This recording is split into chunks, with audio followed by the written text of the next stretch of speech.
वाला हूँ कि एक प्रोग्राम था all India Muslim development council का। तो उसमें आज मेरा इंटरव्यू था और इंटरव्यू सुबह 7:30 बजे था। और उस इंटरव्यू को देने के बाद मतलब मुझे बहुत अच्छा लगा और कुछ चीजें मुझे रियलाइज हुई। तो मुझे लगा कि उसको डिस्कस करना चाहिए और आप लोगों को भी, अगर आप लोगों से ऐसा सवाल किया जाता तो आप क्या जवाब देते, आपको ये सोचना है। क्योंकि उससे एक सोशल दायरा बढ़ेगा, एक आइडियोलॉजी का दायरा, एक बैरियर हो सकता है ब्रीच हो जाए कुछ लोगों का। तो मैं वो सवाल आपको बता देता हूँ कि वो क्या सवाल थे जो मुझसे पूछे गए हैं। और आप सोचिएगा कि अगर वो सवाल आपसे किए जाते तो आप क्या जवाब देते। जैसे पहला शुरुआत ऐसे होती है कि जब पहले कई मतलब 7 से 8 लोग थे। तो पहला सवाल तो इंट्रोडक्शन से स्टार्ट होता है। उसके बाद दूसरा जो सवाल उन्होंने ताका वो ये था कि साहब ये बताइए आप किस फील्ड में काम करना चाहते हैं। तो मैंने कहा साहब मैं एजुकेशन को लेके बेसिकली प्रायोरिटी पे रखना चाहूँगा। तो उन्होंने कहा एजुकेशन में आप क्या करना चाहते हो और कैसे। मैंने कहा साहब अगर मुस्लिम दुनिया की बात की जाए तो हमारे यहाँ तालीम की बहुत कमी है। फिर मैंने कोट किया कि ऑक्सफाम की रिपोर्ट है 2015 की, जो कहती है कि 45% मुसलमानों के बच्चे ऐसे हैं जो कि कॉलेज कैंपस इनको ये नहीं पता कि कैसा होता है। फिर अगर आप जेंडर बेस डाटा उठा के देते तो हमारी वोमेन्स की जो तादाद है एजुकेशन में वो एससी और एसटी के मुकाबले भी कम है। और ऑल ओवर अगर इंडिया के कंटेक्स्ट में हम देखें तो उसमें भी जो है हम ऐसे एससी और एसटी से नीचे एजुकेशन में, अगर हायर एजुकेशन में बात करें तो मुस्लिम कम्युनिटी 73-74 सीटों पे एक बंदा कहीं पहुंचता है। वहां भी हमारा रिप्रेजेंटेशन बहुत डाउन है। वहीं हम पब्लिक एडमिनिस्ट्रेशन या सिस्टम की बात करें तो 2 से 3% के बीच में हम कहीं लाई करते हैं। अगर गवर्नमेंट की किसी भी पोस्ट की बात करें, अगर मैंने उनको एग्जांपल दिया जो मैंने उनसे कहा कि साहब मान लीजिए जो गवर्नमेंट को अगर 14 लोग चाहिए तो हमारे सिर्फ 4 लोग जा रहे, बाकी के जो 10 लोग हैं वो एससी और एसटी के जो लोग हैं वो भर जाते हैं क्योंकि वो वैकेंट है ना सीटें। हमारे लोग पहुंच ही नहीं पा रहे, जबकि वहां 24 या 34 को जाना चाहिए था, लेकिन हमारे लोग 4 ही जा रहे क्योंकि हायर एजुकेशन में हम लोग जा ही नहीं रहे। ऐसे की रिपोर्ट है कि सबसे ज्यादा जो ड्रॉप आउट है अगर किसी कम्युनिटी का हिंदुस्तान के अंदर तो साहब वो मुसलमानों का है। स्कूल ड्रॉप आउट की बात कर रहा हूँ, ये मैंने उनको कोट किया। तो उन्होंने कहा आप सिर्फ प्रॉब्लम बता रहे, सोल्यूशन बताइए। तो अब सुबह का वक्त था, वो 7 से लेकर 7:30 बजे के बीच का था। अब जो चीजें मुझे आ रही थी मैं बोल रहा था। तो मैंने बताया कि साहब मैं इसको ऐसे कर सकता हूँ। मैंने उनको कई चीजें बताई। जैसे मैंने उनसे कहा कि साहब मैं अगर करूंगा तो चूंकि प्रॉब्लम्स मैंने आपको बता दी, सोल्यूशन मेरे पास ये है कि एक तो मैं जो है जो बेसिकली मुसलमान जो है बच्चियों को महदूद कर देते हैं, ये मैं नहीं कह रहा है, डाटा कह रहा है। तो मैं चाहूंगा कि भाई वोमेन्स के लिए सेफ इन्वायरमेंट क्रिएट करूँ ताकि वो जो है एजुकेटेड हो जाए और उनको कोई ऐसी स्किल दूंगा। लाइक गवर्नमेंट की बहुत सी ऐसी फैसिलिटीज चली माइनॉरिटी के लिए, जैसे एक हजरत महल स्कीम करके है जो वोमेन्स के लिए है बेसिकली, और नेशनल लाइब्रेरी मिशन है गवर्नमेंट का। ऐसे कई मैंने एग्जांपल उनको दिए, ठीक है।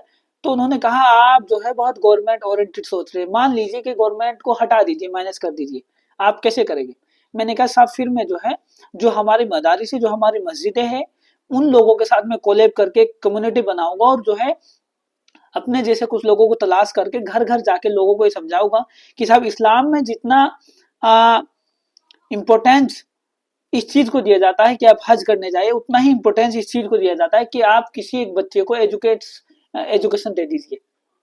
तो और या मैं ये चाहूंगा कि भाई जो है जैसे हाई कोर्ट मैंने उनको कोर्ट किया वहां कि जैसे हाई कोर्ट में जो हिजाब वाला मुद्दा था उसमें बात रखी गई कि बेसिकली हिजाब जो है ना वो, hijab is a ticket to get education. अगर हिजाब आप रोकोगे तो बहुत सी बच्चियां जो है तालीम हासिल नहीं कर पाएगी। तो मैं कोई ऐसा सेफ इन्वायरमेंट और ऐसी कोई स्किल लेके आऊंगा जो कि डिजिटल मिशन है गवर्नमेंट का भी, कि स्किल सेट ऐसा लाया जाए जो कि घर से ही लोग जो है अर्निंग कर सके। तो एक कम्युनिटी डेवलप करके मैं उन चीजों पे काम करना चाहूंगा। तो उन्होंने कहा ठीक है। फिर उन्होंने मुझसे दूसरा सवाल किया जो बहुत जबरदस्त है। उन्होंने दूसरा सवाल मुझसे किया कि आप सपोज कीजिए आप जो है होम मिनिस्टर के पास हम आपको भेजते हैं और आप उनको अभी वक्त के हालात को देखते हुए क्या रिकमेंडेशन देना चाहेंगे। तो क्योंकि न्यूज पेपर पढ़ने का ये फायदा रहता है कि आपको करंट इशू पता रहते हैं। तो मैंने कहा साहब पहली जो बात है मैं ये रखूंगा कि अभी एक आजाद करके एक वो थी स्कॉलरशिप, तो माइनॉरिटी के लिए, हाँ मैंने कहा उनसे कि एक माइनॉरिटी के लिए स्कॉलरशिप थी जो कि सरकार ने अभी कुछ दिन पहले रिवोक कर दी है। तो मैं चाहूंगा कि उसको जो है रिस्टार्ट किया जाए। और फिर उन्होंने कहा अच्छा दूसरी बात बताइए। तो दूसरी बात में मुझे थोड़ा सोचना पड़ा, लेकिन मैंने कहा कि दूसरी बात मैं रखूंगा कि जैसे यूसीसी है, तो यूसीसी में प्रोविजन है कि भाई अगर कोई लिव इन में रह रहा है तो उसको रजिस्ट्रेशन कराना पड़ेगा, जैसे उत्तराखंड में भी इम्प्लीमेंट हुआ है। तो उत्तराखंड में कंपलसरी अगर कोई लिव में रह रहा है तो उसको रजिस्ट्रेशन कराना पड़ेगा, ठीक है। तो मैंने कहा कि मैं ये अमित शाह से अगर मैं मिलता हूँ तो मैं उनसे ये कहूंगा कि साहब अगर यूसीसी में आप जो है मुसलमानों को एग्जेम्प्ट कर दे तो बेहतर रहेगा, क्योंकि ये जो हमारे इस्लामिक प्रिंसिपल है उनको एब्सोल्यूट अपोज करता है। हमारे जो इस्लामिक प्रिंसिपल है वो एक वोमेन्स को इसकी इजाजत ही नहीं देते कि वो गैर महरम से कोई भी कांटेक्ट किसी भी तरह के, इवन ये कहा जाता है कि भाई अगर वो किसी से बात करे तो वो एक जो है हार्ड टोन में बात करे, बहुत ही स्ट्रॉन्ग टोन में बात करे, ठीक है ना। तो उन्होंने कहा ठीक है, अच्छा ये बात है। फिर उन्होंने मुझसे एक ही सवाल किया कि अच्छा आपने आज तक क्या किया है कॉम के लिए। तो मैंने उनको बताया कि साहब इस तरह की चीजें हैं, थोड़ा बहुत एनजीओ में हमने काम किया है और जितना हम कर सकते हैं मेरे कुछ प्लेटफॉर्म से वहां मैं लोगों को अवेयर करने की कोशिश करता हूँ। बाकी ऑन ग्राउंड भी जाके अगर चीजें लगती है और उस नैरेटिव उस आइडियोलॉजी को लोगों तक ट्रांसफर करने की हम पूरी जद्दोजहद में है। और तो ये बताया।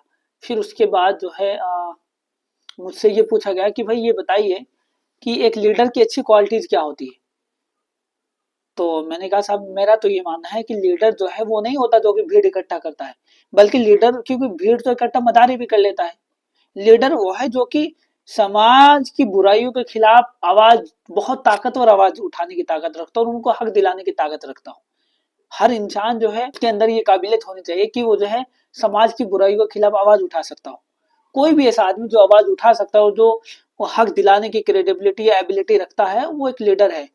और कुरान ये कहता है वजअलना मिनहुम अइम्मा कि हम एक आम से इंसान को जो है इमाम बना सकते हैं, ठीक है। फिर दो वुमेन्स लेडी थी तो उन्होंने मुझसे सवाल किए कि हाँ बड़ा बहुत बेहतरीन सवाल किया। उन्होंने मुझसे कहा कि अथर ये बताइए वुमेन्स अगर फाइनेंशियली स्टेबल हो जाए, ये आपको भी सवाल सोचना है कि अगर वुमेन्स फाइनेंशियली स्टेबल हो जाए तो आप इसको किस नजरिए से देखते हैं।